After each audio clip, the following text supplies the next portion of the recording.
There we go.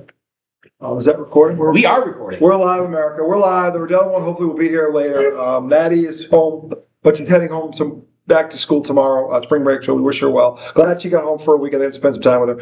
So hopefully he'll be here in segment 2. The Law Dog, reliable as always, he's here.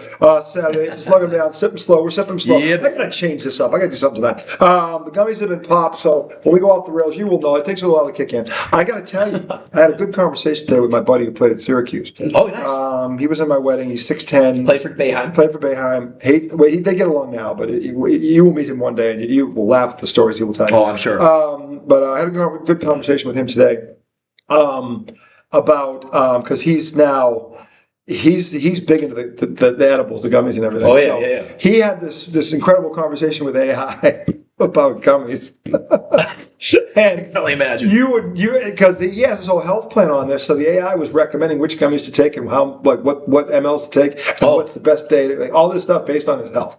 Wow. Ridiculous. I'm like, what? He's like, yeah, it's incredible. That's pretty cool. And here's the funny part. I said, it's funny you bring this up to me because last night, I had talked to Pete before I called him. Because, by the way, I have to do a shout out to James Hayes' father who passed away this week. They had the funeral on Thursday. Michigan, Godspeed, 87 years old. He was a man's man. And his son is Chip off the old block. And so were the 2 daughters. So RPI to Mr. Hayes. I knew him longer than I knew my own father. But anyway, Anyway, Pete calls me the night before I call him, and Pete tells me, because he had popped a gummy like an hour and a half forward, he's talking about this riveting 45-minute conversation he had. It was the best conversation he's had in a decade, and he had it with Gemini.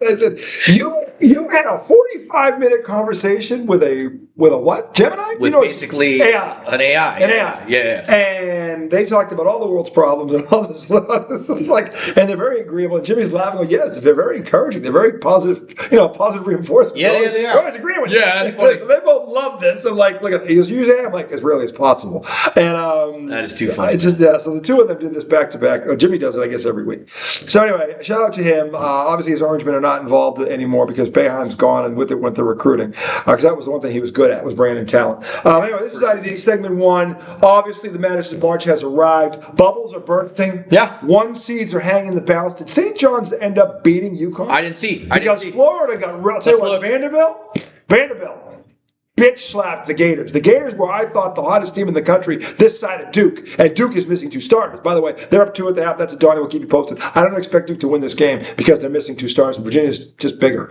But Duke so far is fighting because they're Duke and that's what they do. But yeah. Arizona won. St. John's beat UConn. Yeah. So who now that was, they were 4 and 5. So I guess the question is, who was 6 and do they move up? Does Houston, well, Arizona's already at 1 seed. They beat Houston. Who gets the 4th 1 seed if they both lost? It's got to be Michigan. Michigan already has one. They have Duke, Michigan, and Arizona has 3 locked in 1 seeds already. Damn. Duke, Arizona, Michigan. Yeah, and then you had, it was UConn was 4, but they lost 4-1. Florida was the 4, UConn flipped to 5. They both lost today. Wow. So who is getting that 4th 1 seed right now? We don't know. Dude, yeah. We don't know. I mean, Arkansas is playing Vanderbilt in the championship. What if Arkansas?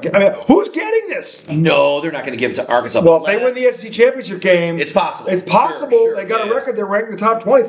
It's not impossible. I mean, we have to look at this top 10 and break this down tonight. And obviously, we're going to keep you posted. Duke and Virginia in the second half. I think right now we're going to be starting it. So we'll be keeping you posted with all these games throughout the evening. And then you've got. What's the big? There's a big. I'll tell you, I love these West Coast games. They start at midnight.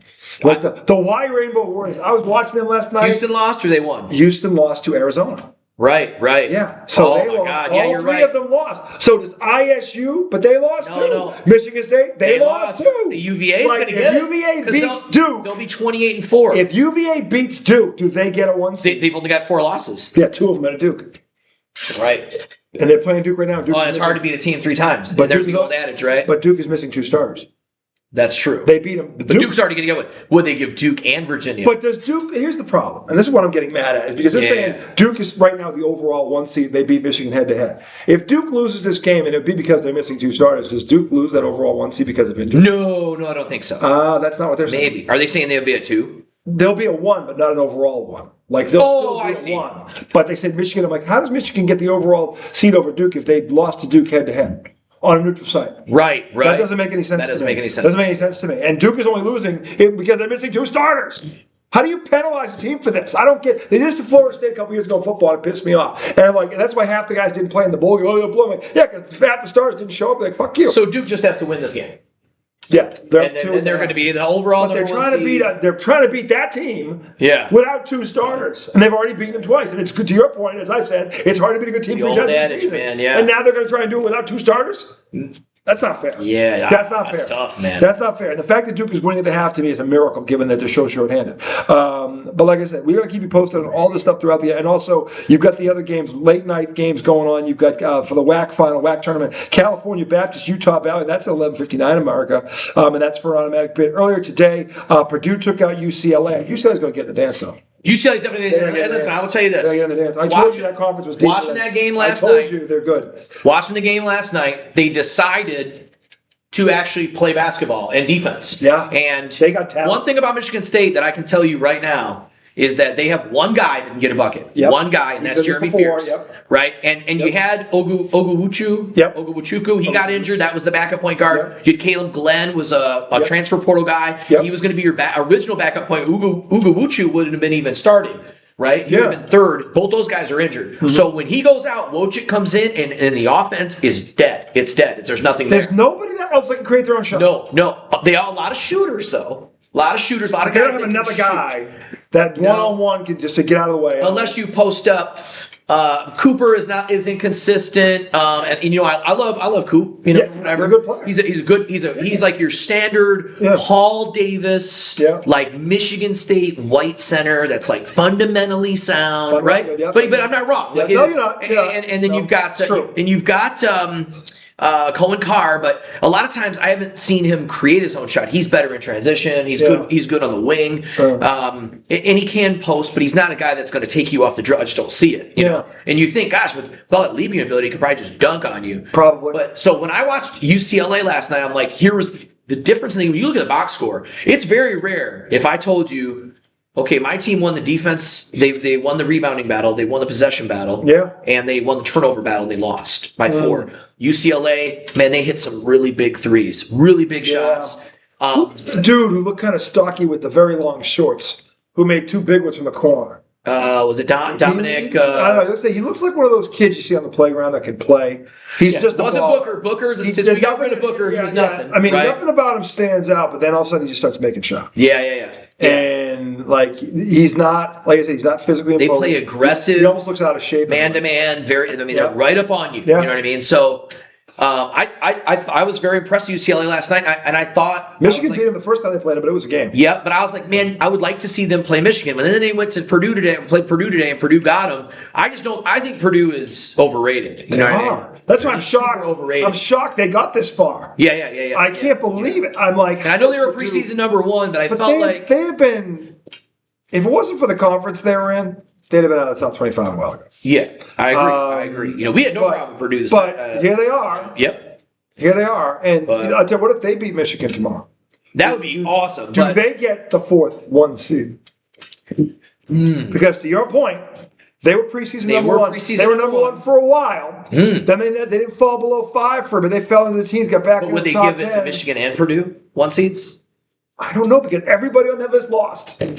Yeah, it's crazy. Illinois lost. Everybody lost. If Virginia beats Duke, they'll be the one team in the top 10 that's not named Arizona, Michigan that won, assuming if Duke. And I'm not even mad. I didn't really think Michigan State played that great last night, and they lost 88-84. So you still score 84 points. Yeah. You know, I mean, offense wasn't your problem. They didn't play good defense. They did. That was the other thing. Their rotations were terrible last night. It was like, dude, you got to rotate out of the wing.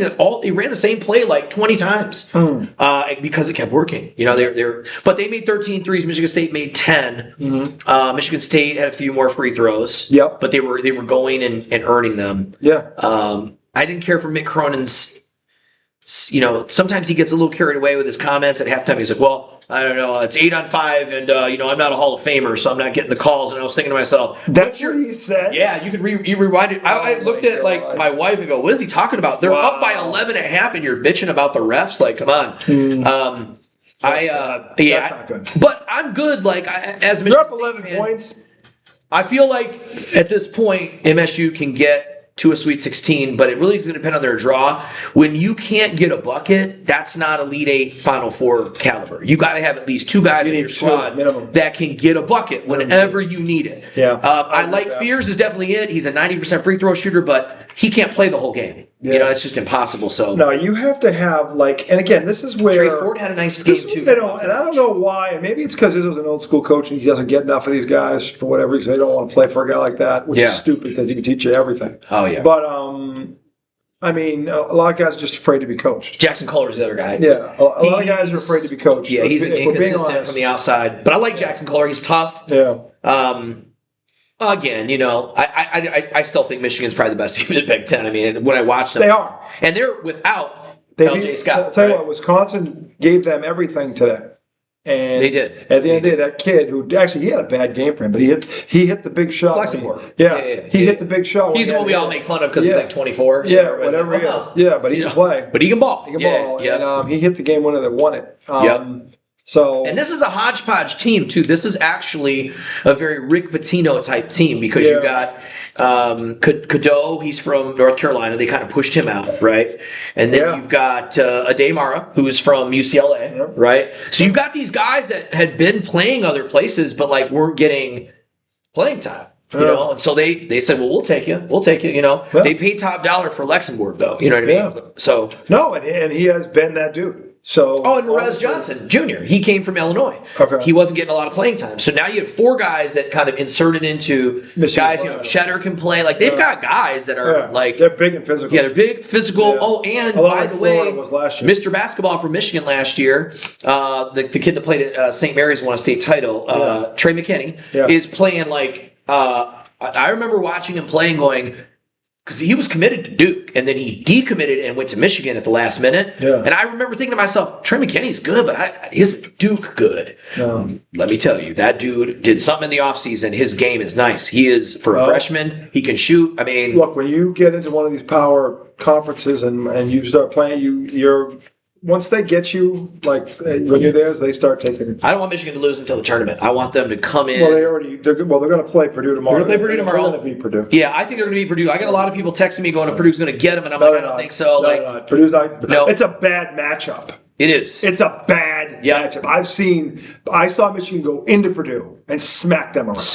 So let Michigan get that number 1 seed. I hope they get the overall number 1 seed. I want them to be arrogant and I want them to get smacked in the Sweet 16. That would be awesome. Although I do think, I don't want to sound like a hater, but I'm never going to root for them. But I'm telling you, man, Michigan is easily a Final Four team. If they always get good draws. Yeah. I mean, the last time they went to the NCAAs, I mean, they had the draw where they had to play Loyola Chicago in the Final Four. Are you kidding me?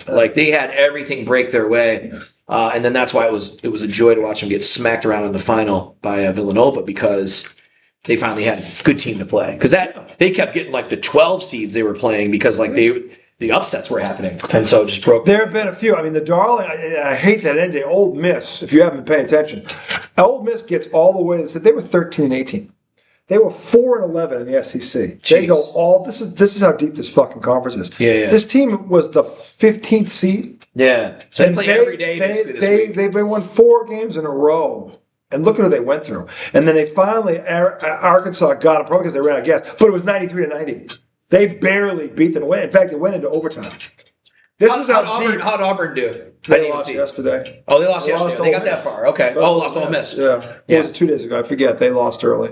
They were. Bruce Pearl swears Auburn's good, but they're not. Well, their power ranking is high. I know his son's coaching them now. But their power ranking is high because, to Tom's point, they play one of the 5 toughest schedules in the country. Right. So this is the thing about this. If they had a cupcake schedule, what is their record? And by the way, you know, here's the problem. Pro got validated because Ole Miss got all the way to the Final Four, and they were the 4th. So how deep is that conference? Yeah. So he's got a point. I'm not saying that Auburn should get in, but what was it? Was it last year that they had 14 teams in? 10 or 10? 10 is the record. That's a lot. 8 was but they had a team win it. Yeah. And they got 4 or 5 of them to the Sweet 16. They got it right last year. I mean, all the number one seeds. They got it right. Yeah, they got it right last year. I mean, look, and they may get it right this year because honestly, Michigan, Arizona, Duke, and this is the thing, who's the fourth team? Those three, though, are definitely a cut above everybody else. Yeah, the damn. What Arizona did to a very, very good Houston team today, Arizona's for real. Definitely. Yeah, Houston is good. They're good. Arizona they beat each other during the road. They did split. Oh, yeah. But today, Arizona was Iowa State big boy time. Iowa State doesn't scare me, but they're exciting to watch. Does that make sense? Like when I watch them, I'm always like, oh, here they go. If they get the right matchup, that's all this tournament's about. Because they're going to be they're going to be a 2 seed probably. I mean, last year at worst they're going to be a 3. The best team won last year, arguably, right? I mean, they're all 1 seed. No, but I mean, how many times have we seen where it was like they weren't the best team all year, but they got through the tournament? And I think that's what we love about. Well, that's the thing. You can get hot. You get hot at the right time. Yeah. This tournament, it happens more than any other. Yeah. For being honest. So I mean, I'm just saying. I thought that when I looked at this, and this week has bared it out so far. Mm-hmm. I thought there were 10 teams that could legitimately win this thing. Yeah. 10, and I can just it might be more. Yeah, it could be. It might be more given what I've seen this week because I understand those top 3 are maybe a cut above everybody else, but right beneath that, there's probably like 14, 15 teams. Just throw the name in the hat. Yeah. You know what I mean? And who knows who's coming out, whether it's ISU or Houston or UConn or Florida. They're in this batch. We didn't even say Duke, Arizona. No, because that's 7 right off the bat. But I'm saying you can't ignore what St. John's another one. They beat UConn twice. Yeah. St. John's is for real. I mean, this tournament is so fucking deep. Yeah. It's never been this deep. Never, ever, ever. Probably only going to get 4 or 5 Big Ten teams in, though. No, you're going to get 8. You think so? Yes, you are, because UCLA helped everybody in that. Oh, that's true. UCLA will get in. Wisconsin, you're going to get. Yes, you are. You're going to get, at the worst case scenario, you're getting 6. I think you're getting 7 or 8. I think the ACC might get 7. Michigan State will probably get they were second in the Big Ten. Michigan is probably 4 or 5 seed? I'd be shocked if they were lower than a 4. Yeah, 3 or 4. Because I don't think there are 16 teams better in this country than Michigan. Might have been in the top 10. I'm saying I don't think there are 16 teams that are better. So if you're going to tell me they're not going to be a 4 seed or higher, I tell you need your head examined. Yeah, I've seen them play. I've probably seen them play 7 times this year. Yeah, and they're 4-3 in those games. But Duke was a loss. That was a 2-point loss. 66-60. We lost by 6. Yeah, whatever. It was close. But it was close. Yeah, close. Yeah. Duke is. That was a game where I was like, no, they played well. They lost to Michigan twice. They're 1 seed. Michigan's good. I just said that these aren't bad. The only one that hurts you was the one. The Minnesota game. Minnesota one. Yeah, that was a bad loss. That's the only bad loss. Terrible loss. Yep. But when you look at all the heavyweights you play, one bad one, I'm not gonna bend you over that for that. I think they're probably a 3 seed. Yeah. To me, they're a 3 seed. Well, Michigan lost to Wisconsin, right? And they almost lost to Penn State. Yep. I mean, there was a close game against another close game. Well, no, they have 2 losses. They have one. Right. It was to Penn State Wisconsin and Duke. And Duke. That's it. Penn State was a 2-point game, and then that was that game, and they had. Well, they did the Wisconsin game today. Yeah, it was 3-point, and then it was tied. They only beat. Oh my God, who they beat yesterday? 71-67. Who? Why can't I remember? Because you had a gummy. Yeah. Who did Michigan play yesterday? Why am I having a brain fart? They played. Oh yeah, who was that? Why can't Nebraska? Nebraska? Yeah, Nebraska. That was pretty close. Fucking Donny. Donny for Duke, 49s. 49s. Virginia Cavaliers, Duke -2 starters, I'm going to keep saying it, and they're good starters. The 7-footer and the guard. Nebraska's another, they're good too. They can get hot. I'm telling you, that's why I said the other night, I was like, your conference is deeper than you think it is. And it's proven itself. I don't think Michigan, UCLA is a good team. And Michigan beat them out on the West Coast, so I know Michigan can beat them. Yeah. But they can beat them too. I'm saying it's a deep conference. Yeah. That's why I'm like, you're going to get at least, if everything goes wrong, they're getting 6. I think you're going to get 7 or 8. Yeah. I think the ACC is going to get 7 or 8. I think the SEC is going to get 10 again. Which means you're talking right there, you're talking 26 bids gone out of 69. But then you think about all the mid-majors. You got to get Miami, Ohio in there. They got to be. They're in. Yeah. There's no way they're not in. I don't want to hear about this. Well, UMass. Look, UMass was 17-15. They were an average team. Yeah. But they'd seen them twice. That was their bad loss. That was their bad loss. Yep. They haven't had a loss. So any loss would be bad, wouldn't it? Yeah. I'm like, what the fuck? Unless and now you're going to drop them in the 8-9 game? If they're in that 8-9 game, I'll tell you right now, Lot and I... Nobody wants to play. No, but I know you and I are going to be doing a show that night. Yes, and we're going to blast that committee. Yeah. If they are any lower than a 5 seed, we're going to blast. Put Miami of Ohio in the bracket because Michigan. You're not going to tell me they're not a top 20 team, which you put them in the 5 spot. Yep. You're not going to tell me because they're 31-1, they're not the top 20 team in this country. Yes, they are. Yes, they fucking are. And if they are not a 5 seed at the lowest, you don't win 31 games. You don't win 31 by games. being bad. And I don't care who it is. 31 games against any kind of competition. It's so hard to do that. Yeah, it's amazing. You know, I mean, if these, how many teams? We've said this before. We talked about the Patriots with the Super Bowl run. Like, how many teams have the schedule? None of them did anything. Yeah. So how many teams have had the schedule that and not even come close to this? Yeah. So don't give me that bullshit. That's bullshit. Mm-hmm. Okay, that's just you guys not fucking. It's lazy. It's lazy. It's a lazy take. We don't do lazy. UMBC's getting in. I'll tell you what. Paul Pecor, I'm sorry, a guy I played college ball with. He's the Fighting Retrievers. He's the high school coach in Rice, which is in Burlington City, which is where UVM. It's like a pipeline to UVM. Okay. He's got every year, I think a couple of kids go there from his school because he's they're their inner team. They're good. Yeah. And he's the head coach. So Paulie, but I'll tell you what, UMBC today. Yeah. And UVM's been there a lot. They've gone 7 years in a row, and 12 out of the last 13. They made a Sweet 16 run one year with Taylor Compenrath and TJ Sorrentino. They upset Syracuse at the 1 year. I mean, they've had some pretty good stuff up there in Burlington, Vermont. And a nice little program they built. Consistent. But today, they had to go on the rope with this championship. Yep. And UMBC, I mean, they made shots. Yeah. Here's the thing. Vermont, they were there. These weren't wide open. These were contested fucking shots. I mean, UBMC won that game. Vermont did not give it to them. I mean, when you think about the talent over the years that stretches down this DC, Maryland, Virginia corridor, it is, and then you keep creeping up to New York, and Virginia, and I mean the talent is there's a lot of talent, ridiculous in the northeast part of this country, from here up to Boston. There's a lot of fucking talent. Yeah, all the way up. There's a lot of fucking talent, and I'm just telling you that. Most of these guys stay in the East Coast somewhere, and you look at what Villanova did in the last 10 years, and you look at UConn now and St. John's. You look at where a lot of these kids are coming from. Yeah. So they're all up here in the Northeast, a lot of them. So he's right. And Virginia's thing is, and I ran to a guy. I meant to tell you because we're talking March Madness. I was talking to a guy I was working with this week at the school, and he's a Virginia guy, and he absolutely hates the UNC Tar Heels because no one has stolen more talent from this state than that son of a bitch, Dean Smith. Yeah. He said it just and like Roy, too. That Roy got son a ton of a bitch, Dean Smith. He stole. I'm like, yeah, but Duke got Grant Hill. I mean, I think that's... I mean, Georgetown got Allen Iverson. That is why, though, NC State's win in '83 is so celebrated because at the time, think of all the people. But Virginia always had my God! To recruit against that Duke in North Carolina. In North Carolina State, you got Wake Forest. I mean, then you go up and you get Virginia. I mean, it was just the New York team, St. John's, Valvano, UConn, and fucking Georgetown, Syracuse. You're a lot of talented programs. And I think he wasn't there that long because he ended up getting in trouble for recruiting. Yeah, remember they kind of got him out of there, and it was only, and then he ended up getting sick. And it was like a 10-year space between all that happened. Isn't that crazy? Fucking Donny. Fucking Donny. Fucking 53, Donny. 51. See, if Tommy was here, we'd have the big screen on. By the way, have you seen that device that you can put on a in the car and makes it look? No, you can sit it on a table and you can put your cell phone on and you can put the screen around it. It makes the screen bigger. Oh, that is cool. It's fucking cool. No, we gotta get that for the show. Derek White, our only audience member usually. Our diehard. He's on the way down. He's our groupie. He is. He's our groupie. Shout out to Elias. He's our guy. He had the Magic Box. He had bought it. Yeah. And he put it in my car. And we were driving back, and we watched on Apple TV. There was a 4-hour Magic Johnson documentary. Yes. And it was in depth. I heard it was very good. It was outstanding. It was really good. You're good. like the fifth guy that told me that. Yeah. It's really good. I gotta watch it. Yeah, and he's got everybody. And Osea's in it.